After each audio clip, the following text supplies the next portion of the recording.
بسم اللہ الرحمن الرحیم نحمده ونصلی علی رسولہ الکریم اما بعد فاعوذ باللہ من الشیطان الرجیم بسم اللہ الرحمن الرحیم ان اللہ یأمرکم ان تؤدوا الامانات الی اہلها واذا حکمتم بین الناس ان تحکموا بالعدل ان اللہ نعم ما یعظکم بہ ان اللہ کان سمیعا بصیرا صدق اللہ العظیم۔ ہمارے جو دوست احباب سوشل میڈیا پر رہتے ہیں، دو چار دن سے ایک ویڈیو چل رہا ہے، بڑا اچھا اور مبارک ویڈیو ہے۔ وہ ایک ایجڈ پرسن ہے، عمر رسیدہ عرب، اور ان کو بڑی عزت کے ساتھ ویل چیئر پر بٹھا کر لے جایا جا رہا ہے پروٹوکول کے ساتھ، اور پھر کعبۃ اللہ کے دروازے کے سامنے لکڑے کی سیڑھیاں رکھ کر پھر اندر پہنچایا جاتا ہے اور انٹیریئر آف کعبہ دکھایا جا رہا ہے۔ دیکھا ہوگا نا؟ کن کن لوگوں نے اس ویڈیو کو دیکھا ذرا بتاؤ۔ یہ ویڈیو آج کل دو چار دن سے خوب چل رہا ہے، بڑا برکتی ویڈیو ہے۔ اس میں کعبۃ اللہ کے اندر کی حقیقتیں، کعبۃ اللہ کے اندر کتنے پلرز ہیں اور کتنے بائی کتنے کا کعبہ ہے وہ دکھایا جا رہا ہے، اور وہ جو بڑے میاں ہیں ان کو خاص طور پر ہائی لائٹ کیا جا رہا ہے۔ وہ بڑے میاں کون ہیں؟ وہ بوڑھے صاحب کون ہیں؟ یہ میں آپ کو بتا رہا ہوں۔ اللہ کے رسول صلی اللہ علیہ وسلم جب کعبۃ اللہ کو یا مکہ کو جو بھی کہہ لیجئے فتح کر کے مکہ کے لوگ سرنڈر ہو گئے تھے، اور حضور فاتحانہ شان کے ساتھ، اب کوئی ٹکر میں نہیں تھا۔ وہ ایک اردو میں کچھ لوگ کہتے ہیں مت پڑو چکر میں، نہیں ہے کوئی ٹکر میں۔ کچھ لوگ کبھی کبھی اس طرح وہ بھائی گیری والی زبان استعمال کرتے ہیں۔ ایسا نہیں بولنا چاہیے، اس لیے کہ مومن ایسا نہیں بولتا۔ خیر، جب حضور صلی اللہ علیہ وسلم مکہ مکرمہ میں داخل ہو گئے تو کعبۃ اللہ کی جو چابیاں تھیں وہ عثمان ابن طلحہ الحجبی نام کے شخص کے پاس تھیں۔ حجبی، حاجب عربی میں کہتے ہیں گیٹ کیپر کو، حاجب دربان کو۔ جیسے مرد عورت کے لیے گیٹ کیپر تو ہوتا ہے، لیکن اس کے اوپر حکومت کرنے والا نہیں ہوتا، اسی لیے عورت کا صدقۃ الفطر وہ ادا کرے اور مرد کا وہ ادا کرے، ورنہ وہ پھر دوسری طرف بھی مسئلہ چلا جائے گا۔ حضرت نبی اکرم صلی اللہ علیہ وسلم کو کعبۃ اللہ کے اندر جا کر نماز پڑھنی تھی۔ دو ستونوں کے بیچ میں حضور نے نماز پڑھی کعبہ کے اندر جا کر۔ ایک مسئلہ ہی سن لو، کعبہ کے اندر فرض نماز نہیں پڑھی جا سکتی، نفل پڑھ سکتے ہیں۔ اسی لیے آپ لوگوں نے دیکھا ہوگا حتیم کے حصے کو فرض نمازوں کے وقت بند کر دیا جاتا ہے۔ کیوں؟ کہ حتیم کا حصہ دی پارٹ آف اوریجنل کعبہ، وہ کعبہ کا حصہ ہے، اور کعبہ کے اندر کیوں نہیں پڑھ سکتے اس کی وجہ بھی بتاؤں۔ دوسرے پارے میں کئی جگہ پر اس طرح کی آیتیں شروع میں آئیں کہ جب نماز کے لیے کھڑے ہوں تو کعبہ کی طرف رخ کرو۔ اب طرف کب ہوگا؟ جب آپ اس سے سائیڈ پر ہوں گے، اس سے باہر ہوں گے، اندر چلے گئے ہوں گے تو کعبہ کی طرف کا رخ کہاں ہونے والا ہے؟ اس لیے یہ ایک مستقل بحث ہے، پھر بات کہیں اور جائے گی، مجھے سمجھانا ہے۔ مسئلہ تو میں نے سمجھا دیا۔ حتیم میں نفل نماز پڑھ سکتے ہیں اس لیے کہ وہ کعبہ کا حصہ ہے، مگر اس کو کیوں باہر رکھا گیا؟ آپ حضرات نے کئی دفعہ بیانوں میں سنا ہوگا کہ مشرکین مکہ چاہے کچھ بھی تھے لیکن جو صفت ان کی ایک اچھی تھی کہ انہوں نے طے کیا تھا کہ ہم کعبۃ اللہ کی تعمیر میں خالص حلال کا پیسہ دیں گے. ہمیں بھی اس کی کوشش اور اہتمام کرنا چاہیے کہ مدرسوں میں مسجد میں علماء کرام کو خالص حلال کا پیسہ دینا چاہیے تاکہ اس سے جو نسبتیں پیدا ہوں ان میں کوئی شک نہ رہے. تو اب نبی کریم صلی اللہ علیہ وسلم نے اندر جا کر نماز پڑھی. جب باہر حضور تشریف لے آئے تو لوگوں کو ایسا تھا کہ اب تو حضور فاتحانہ شان کے ساتھ آ گئے ہیں، اس لیے وہ عثمان ابن طلحہ ابھی اسلام نہیں لائے تھے. یہ بہت پوائنٹ کی بات کر رہا ہوں. جن کے پاس سے کعبہ کی چابی لی گئی تھی وہ اسلام نہیں لائے تھے. حضرت علی رضی اللہ تعالیٰ عنہ بھی ذرا جوش میں تھے کہ نہیں دیں گے. اسی وقت کعبۃ اللہ کے پاس یہ آیت نازل ہوئی جو میں نے پڑھی، ان اللہ یأمرکم ان تؤدوا الامانات الی اہلہا، کہ بے شک اللہ تمہیں حکم، یہ آیت کا بیک گراؤنڈ ہے کہ اللہ تمہیں حکم دیتا ہے کہ امانتیں اس کے ذمہ داروں تک، اس کے مالکوں تک پہنچا دو. حضور عجیب اس وقت کیفیت طاری ہو گئی، حضور سرنڈر ہو گئے اور حضور نے حضرت علی سے فرمایا واپس کرو، واپس کرو. اس اخلاق سے وہ عثمان ابن طلحہ اتنے امپریس ہوئے کہ وہی اسلام لے آئے کہ او ہو کیا بات ہے کہ میں تو کافر ہوں اور کعبۃ اللہ کی چابی آ رہی ہے میرے پاس سلسلے وار. آج محمد چاہتے تو یہ اعلان کیا جا رہا ہے کہ اب بھائی نکلو، کوئی مشرک نہیں چاہیے. اس سے وہ متاثر ہو کر اسلام لے آئے.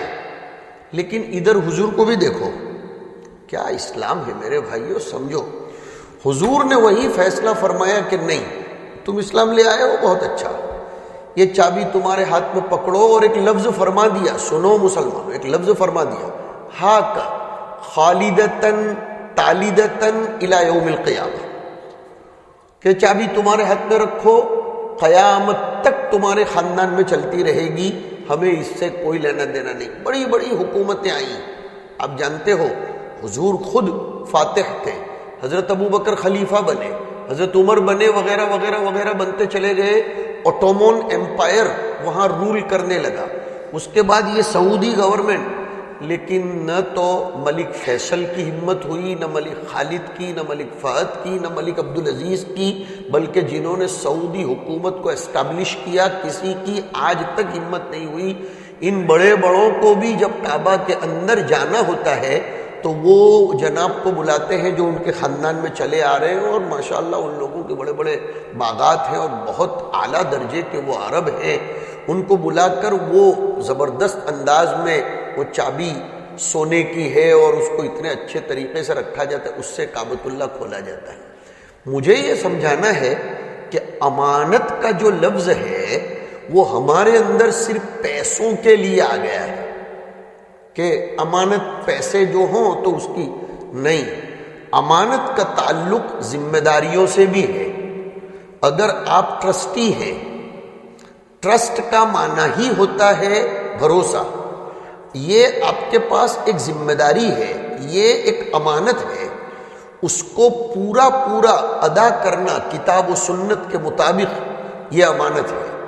میرے پاس یہ کرسی ایک امانت ہے، میں امانت کا مفہوم سمجھا ہوں. یہ کرسی ایک امانت ہے، یہ ٹائم پاس کے لیے نہیں ہے. آپ نے مجھ کو یہاں بٹھایا، گویا مجھ کو پوری کمیونٹی کی طرف سے امانت دی گئی. کلاس ٹیچر ایک امانت دار ہوتا ہے. یہ بہت ضروری ہے. کلاس ٹیچر اس لیے کہ آرگنائزیشن انسٹیٹیوٹ اگر کسی کو ایز اے ٹیچر اپوائنٹ کرتا ہے تو گویا اس انسٹیٹیوٹ اور آرگنائزیشن نے 50-100 بچے اس استاذ کے حوالے کر دیے. اب ان بچوں کے فیوچر سے پلے نہ کرنا، ان کے جذبات سے کھیلنا نہیں، ان کا ٹائم پاس نہ کرنا، بلکہ جتنی منٹ کا پیریڈ ہے اس پورے پیریڈ کو صحیح استعمال کرنا، یہ اس استاذ کے ذمے امانت ہے. اور اس استاذ کے اوپر جو کمیٹی ہے، مدرسے کی کمیٹی، جیسے ماشاءاللہ اپنے یہاں ہے، اللہ تعالیٰ ان کی محنتوں کو بھی قبول فرمائے، ان کو جزائے خیر دے اور صحیح راہیں ان کو سجھائے اللہ پاک کہ ہمارے جنریشن کے ساتھ کس طریقے سے ہمیں آگے بڑھنا چاہیے۔ اللہ سب کی محنتوں میں خوب برکت دے، ثواب و سداد نصیب فرمائے۔ تو استاذ امانت دار، اس کے اوپر کی انتظامیہ یہ اساتذہ کی امانت دار، اور امانتوں میں، یہ امانت میں اپنی گجراتی میں جس کو کہتے ہیں، اردو بھی سمجھاؤں گا، لاگوک نہ چالے کہ میرا ہے اس لیے میں اس کو چھپا دوں، میرا ہے تو میں اس کو دباؤں، میرا ہے تو میں اس کو کچھ نہ کہوں، نہیں، امانت امانت ہوتی ہے۔ اور ایک مرتبہ حضرت اقدس قطب گجرات، جن کو میں کہا کرتا ہوں فخر ہندوستان، حضرت مفتی احمد صاحب خانپوری دامت برکاتہم العالیہ نے ہم علماء کرام کا ایک اجتماع بلایا تھا۔ سب علماء کرام کو تربیت، ہمیں بھی تو تربیت کی ضرورت ہے، سچی بات ہے، سب کے سامنے اقرار کرتے ہیں، ہمیں بھی تربیت کی ضرورت ہے، ہم بھی اصلاح کے محتاج ہیں بھائی، سچی بات یہ ہے۔ تو حضرت نے وہ آیت کریمہ پڑھی تھی، ہم لوگ ایسے چونک گئے تھے کہ کتنا زبردست اور کیسا سمجھایا جا رہا ہے۔ فرمایا ویل للمطففین، یہ امانت سے متعلق بات چلی، ویل للمطففین، قرآن بددعا دے رہا ہے، اور ویل یہ بددعا ہے، ہلاکت۔ اور ایک حدیث شریف میں آیا کہ انہا واد فی جہنم، کہ ویل یہ جہنم کی ایک وادی ہے، خود جہنم اس سے روزانہ 70 مرتبہ تعوذ کرتی ہے، جہنم پناہ مانگتی ہے کہ کتنی خطرناک وادی ہے۔ ڈنڈی مارنے والوں کے لیے ہلاکت ہو، قرآن یہ کہتا ہے۔ کون ڈنڈی مارنے والے؟ خود قرآن نے بیان کیا، الذین اذا اکتالوا علی الناس یستوفون، کہ جب لوگوں سے اپنے حقوق لینے کی باری آئے تو پورا پورا وصول کرتے ہیں، ایک پینی بھی نہیں چھوڑتے۔ وَإِذَا كَالُوهُمْ أَوْ وَزَنُوهُمْ يُخْسِرُونَ، اور جب کسی کا حق ادا کرنے کی باری آئے تو ڈنڈی مارتے ہیں۔ یہی جھگڑا اس وقت دنیا میں چل رہا ہے کہ میں اپنا حق تو سب سے وصول کروں، چاہے وہ میرا حق ہو نہ ہو، لیکن مجھ پر جو کسی کا حق ہے وہ میں ادا نہ کروں۔ ایسے لوگوں کے لیے قرآن کی بددعا ہے، قرآن کی بددعا ہے۔ اور یہ زمانہ ایسا آ چکا ہے، حضور نے پہلے خبردار کیا تھا، حضور نے فرمایا تھا انکم سترون بعدی اثرتا وامورا تنکرونها، قالوا فما تأمرون فيها یا رسول اللہ، قال تؤدون الحق الذي علیکم وتسألون اللہ الذي لکم۔ سبحان اللہ، اللہ کے رسول صلی اللہ علیہ وسلم کیا فرماتے؟ یہ حدیث سن لو، بہت اطمینان والی حدیث ہے کہ میرے امتیوں، میرے بعد ایک دور دیکھو گے جس میں سیلفش پنا ہوگا، مفاد پرستی ہوگی، اور ایسے ایسے معاملات پیش آئیں گے جن کو تم پسند ہی نہیں کرو گے۔ حضور نے خبردار کر دیا۔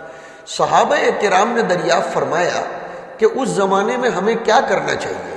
حضور نے 2 چیزیں بتا دی، تؤدون الحق الذی علیکم، کہ تمہارے اوپر دوسروں کے جو حقوق واجب ہوتے ہیں ان کو ادا کر دو، اور تمہارا جو حق کسی کے اوپر نکلتا ہے وہ ادا کرے نہ کرے چھوڑو، اس کو اللہ تعالیٰ سے مانگ لو۔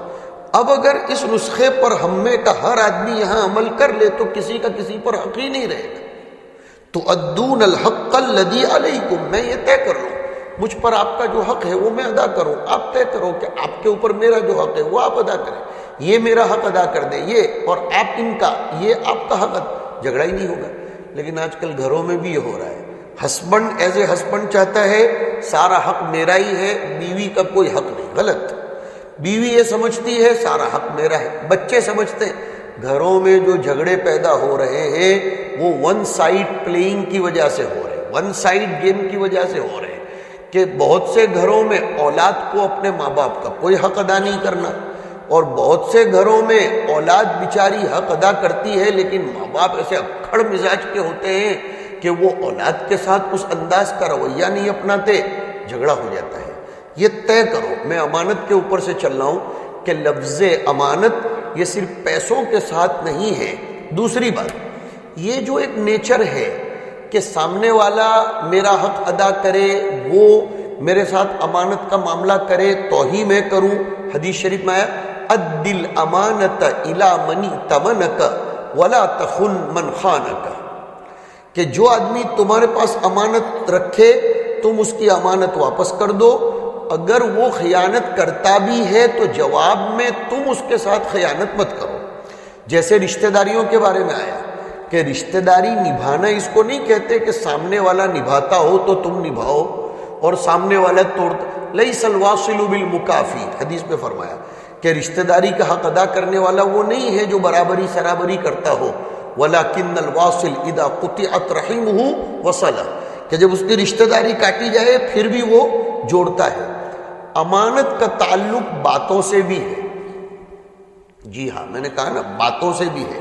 حدیث شریف میں فرمایا المجالس بالامانۃ الا ثلاثۃ مجالس، کہ بیٹھ کر جو باتیں ہوتی ہیں دوستوں میں، ڈائننگ ٹیبل پر، گھر میں اور پارٹیوں میں، وہ امانت ہوتی ہے۔ مجلسوں میں یہ بہت ضروری ہے، بہت ضروری، خاص طور پر ذمہ داروں کے لیے، جہاں سینسیٹیو باتیں ہوتی ہیں، جہاں کچھ مشورے ہوتے ہیں، جہاں قوم کے لیے کچھ باتیں طے پاتی ہے، چاہے پارلیمنٹ میں، چاہے کمیٹی میں، چاہے کسی کاؤنسل سینٹر میں، کسی بھی جگہ۔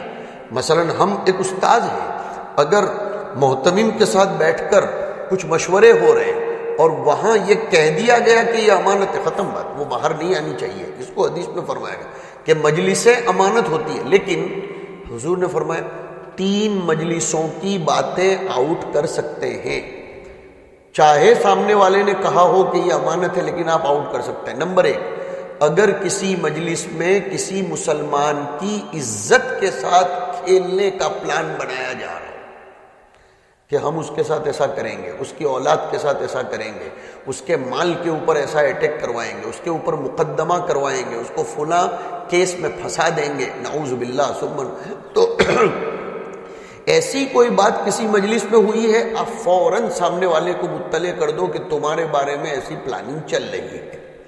اگر کسی مسلمان کے مال کے ساتھ کھلواڑ کرنے کا پلان بنایا جا رہا ہو، اگر کسی مسلمان کی جان کے ساتھ، تو عزت، مال اور جان، اگر یہ بات کسی مجلس میں ہو رہی ہو تو اس کو فوراً آؤٹ کر دینا چاہیے۔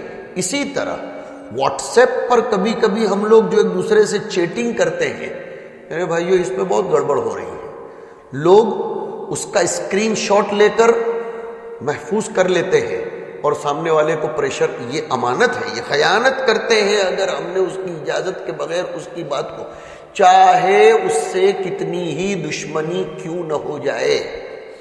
آدمی دشمنی ہی میں تو پہچانا جاتا ہے، دوست تو سب ایک دوسرے کے ساتھ اچھے رہتے ہیں، لیکن جب انبن ہو جائے تو پہچانا جاتا ہے کہ آپ کتنے اخلاق اور مروت سے کام لے رہے ہو اور آپ کی زبان کتنے انصاف سے بات کر رہی ہے۔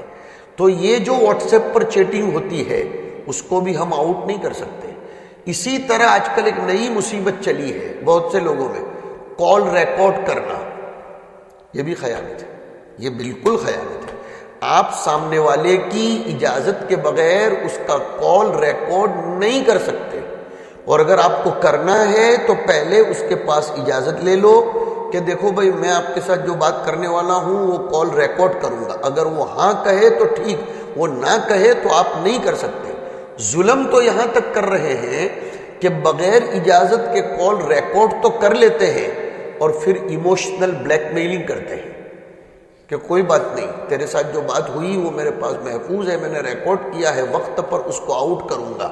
یہ بالکل خیانت ہے۔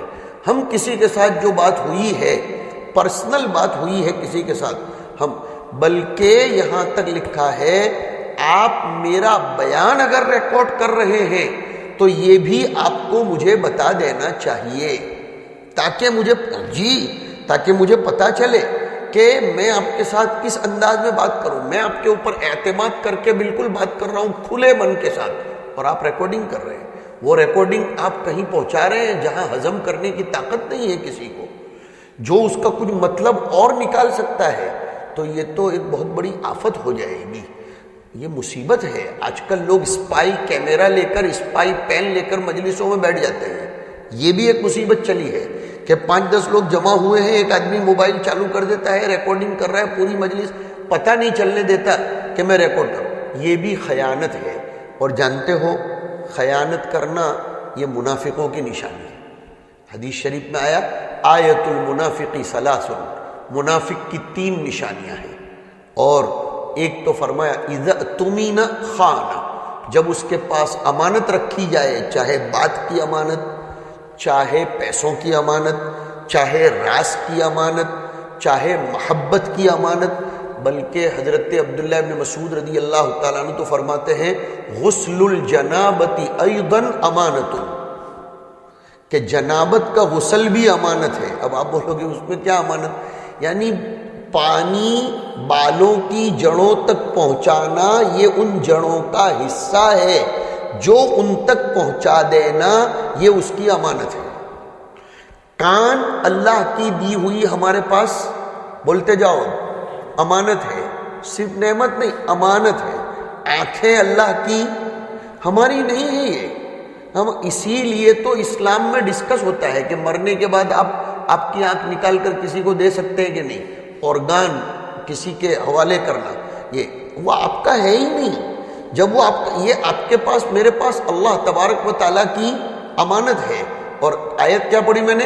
ان اللہ یأمرکم ان تؤدوا الامانات الی اہلیہا، آنکھوں کی امانت ہے قرآن شریف کی تلاوت، اللہ کی مخلوق میں غور کر کے اللہ تبارک و تعالیٰ کو یاد کرنا، والدین کی زیارت کرنا، کعبۃ اللہ کی زیارت کرنا۔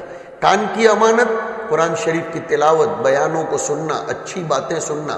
دل کی امانت اللہ کی محبت، اللہ کی معرفت، اللہ کا عشق، نبی علیہ الصلاۃ والسلام کی خالص محبت، یہ دل کی امانت ہے۔ اگر ہم نے اس کے ساتھ پلے کیا اور کوئی اور چیز بھری، کوئی اور چیز سنی، کوئی اور چیز دیکھی، کوئی اور چیز سوچی، یہ بھی امانت میں خیانت ہے۔ الیکشن میں ووٹنگ یہ بھی امانت ہے۔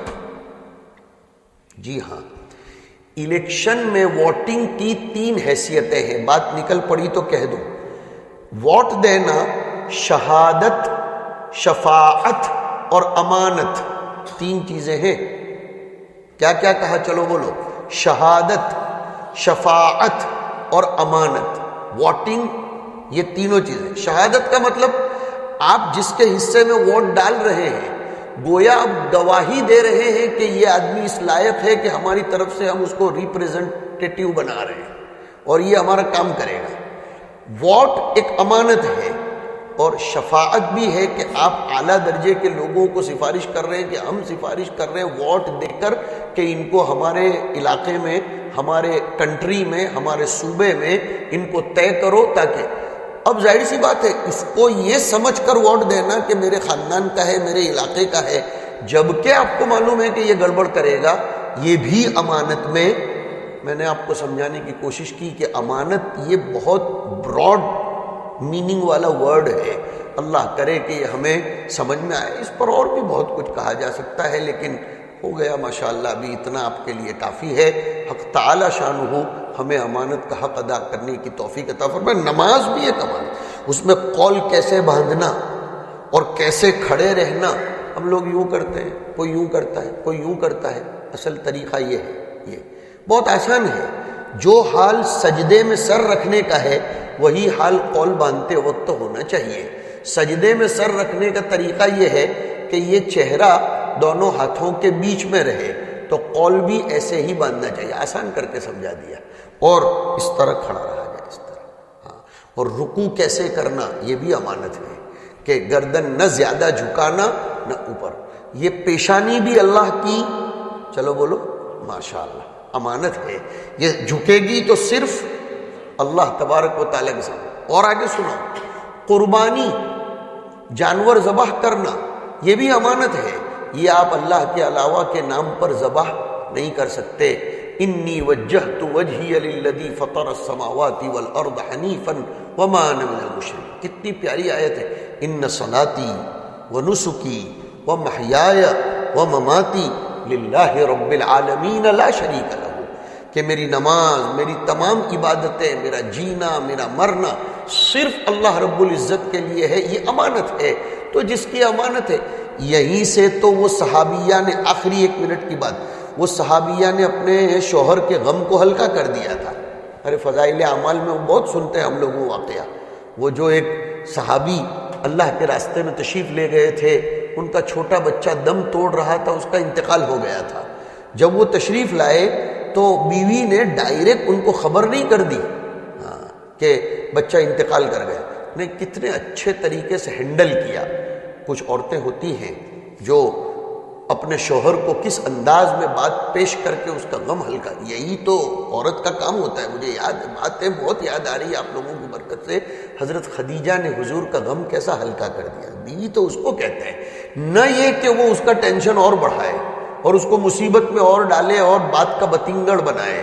گجراتی میں کہتے ہیں واتلو وڑودرا، وڑ پڑھو تو کہ وڑودرا پڑھو، ایسا نہیں، بلکہ اس کا غم ہلکا کرے۔ وہ بیچارہ باہر کی ذمہ داریوں سے نمٹ کر آتا ہے، تو وہ عورت نے کیا کہا، امانت پر سے بول رہا ہوں کہ شوہر محترم اگر کسی نے ہم کو کچھ امانت دی ہو اور وہ وقت پر ہم سے واپس مانگے، تو آپ لوگ تو حضور کی درسگاہ میں کلاس روم میں جاتے ہو، کیا سیکھ کر آئے، اس کو ادا کرنا پڑے؟ تو وہ صحابی نے فرمایا ہاں وہ اس کی امانت ہے، وہ مانگے تو اس کو دے دینے کا۔ کہا اللہ نے بچے کی شکل میں ایک امانت دی تھی، وہ اللہ پاک نے لے لی، ان کا غم وہیں ہلکا ہو گیا۔ یہ ہے میرے بھائیوں، اللہ تعالی ہمیں سمجھنے کی توفیق دے۔ وصلی اللہ وسلم علی رسول اللہ وعلی آلہ واصحابہ اجمعین۔ سبحان اللہ وبحمدہ، سبحانک اللہم وبحمدک، نشہد ان لا الہ الا انت، نستغفرک ونتوب الیک۔